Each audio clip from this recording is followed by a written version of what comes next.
So, if your brakes, if you've got an older rad bike and your brake looks like this is a cable actuated brake that was super common on a bunch of rad bikes up until just a year or two ago when they went to hydraulics. So the way this brake works is unique in the realm of disc brakes because when I pull this lever, only this outboard piston moves. This arm is only actuating the brake pad on this side of the rotor. The brake pad on this side of the rotor is fixed. And if we can look in here, you can probably even see as I squeeze this brake lever, do you see the brake rotor moving to the side a little bit? It's pushing it to probably your left as you're looking at it to the inboard side of the wheel.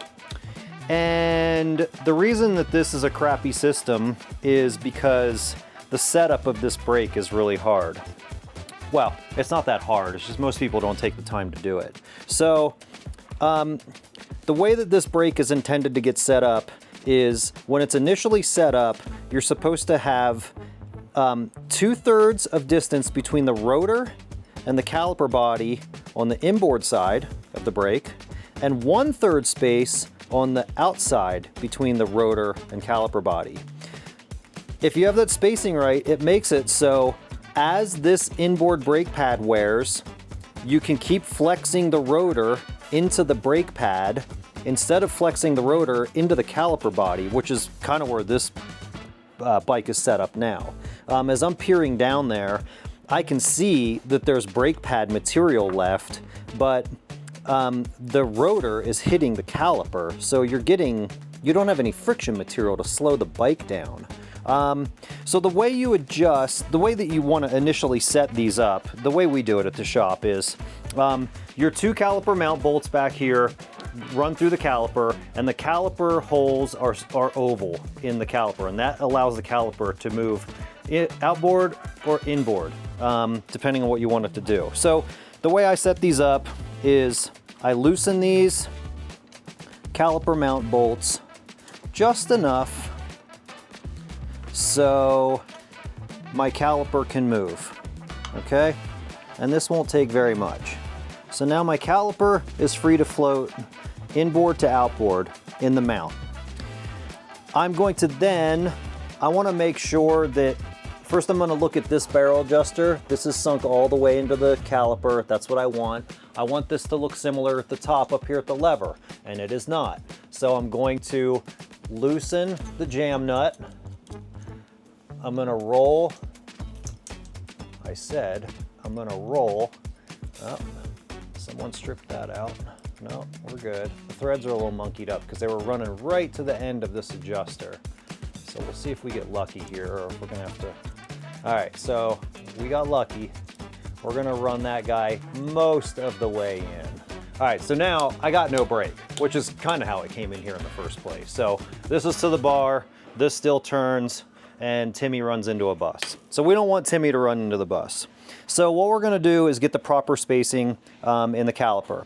So I got plenty of room in here. I'm gonna come inside here. These are almost always a 5mm Allen wrench.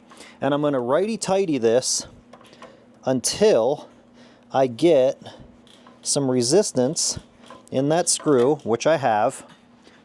And I'm gonna look at my spacing.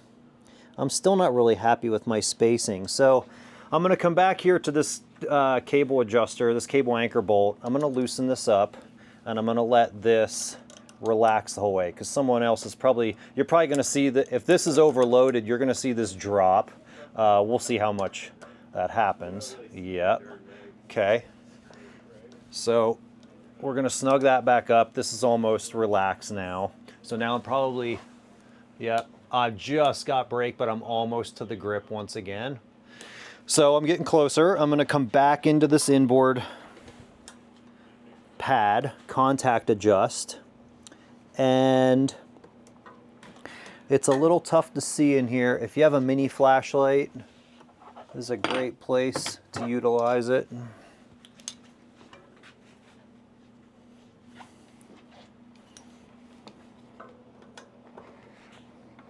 Okay, so that's snugged up. And now what you're gonna find is, since the pads are contacted, my front wheel I can move it, but the pads are grabbing. Like, we're pretty snug in there.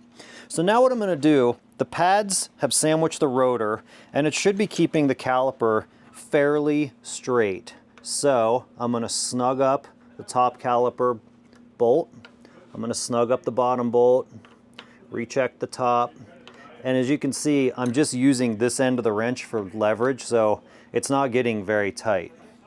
Now, the caliper is fixed in its position. It's not gonna be able to slide left or right. Now I need to give it space, right? So I'm gonna come back into that inboard pad. I'm gonna turn it out. These things click when you turn them. That was 2 clicks. So now my wheel's spinning. So I got resistance free in the wheel. And as my brake engages, I've got a free stroke here of about a 1/4 inch or a 1/4 travel, and that's about what I want until my brake makes an engagement. Once I like the way that looks, which I do, this looks really good, I'm gonna peek and I'm gonna listen. And miraculously, my brake isn't rubbing right now. Usually you gotta come back here and do just a little tweak to this caliper to get it to center. And you do that by sort of peeking down on top of the rotor, looking at the distance between the pads, or you can look in the caliper window back behind. They don't give you much room to see back there, but anywhere where you can kind of get some light. And then a trick we do at the shop is we'll throw something white down on the ground so we get a good contrasting background. So when we look through that caliper window, I got something nice and white down there that I can really get some good light and see what's going on. If you had to correct this, since these are barely snug, it's easy to just, I kind of grab the caliper like this, and because this isn't very tight, I would loosen this. I would move the caliper ever so slightly to what I needed to do. I'd snug it back up. You might come down to the bottom and do the same thing. And then once you're happy with the centering, you're gonna come back in here and just snug these bolts up a little bit. The torque value on caliper bolts, you should look at your manufacturer instructions to see what it is. I can tell you that you can get almost everything you need in leverage with this side of the wrench. You don't need to put this on and crank this up. This is cast aluminum. It's very easy to strip this fork out. And if you do, it's hundreds of dollars at the least to get it fixed. Now, this, if you do this right, as that inboard caliper wears and this travel gets closer to the bars, you can use these barrel adjusters to tighten the cable back up. Or the right thing to do is to come back in and give this a righty-tighty. One click does a whole bunch, and you can tighten that lever up to get it to feel the way you want it to feel. Now I can hear that rubbing a little bit, so because we haven't ridden the bike at all, so I'm still rubbing a hair, so I got a little bit of centering to do, but the lever's hitting where I want it to hit, and I've got a lot of life left to go. And the reason that this is gonna work for a long time is, remember, I've got a bunch of space between the caliper and the rotor on the inboard side, and as the rotor gets flexed over into that fixed pad, I can run through a lot of that brake pad with good friction material before I start hitting the caliper.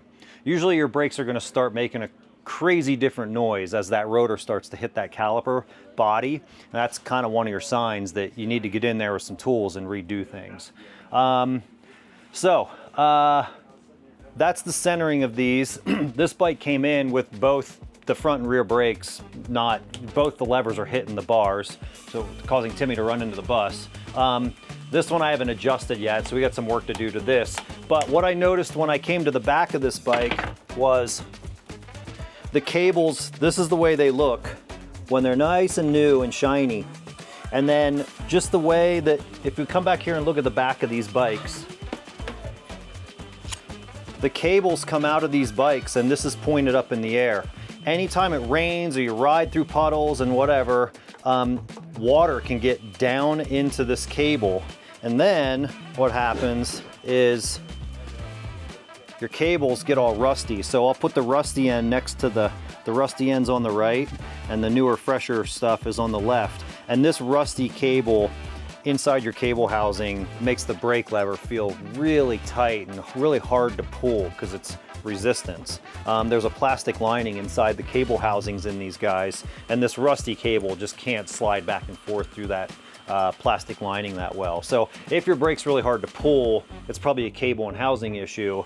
If the lever's coming to the bar, 9 times out of 10, it's an adjustment issue, and that 10 out of 10 times is when you have run through the brake pad material and you need to replace the pads. But if you need to replace the pads, the spacing game is it's the same. You just got to back all those adjustments out and kind of start over with all the adjustments out with as much room as you can get from them. Okay, that's it. Bye.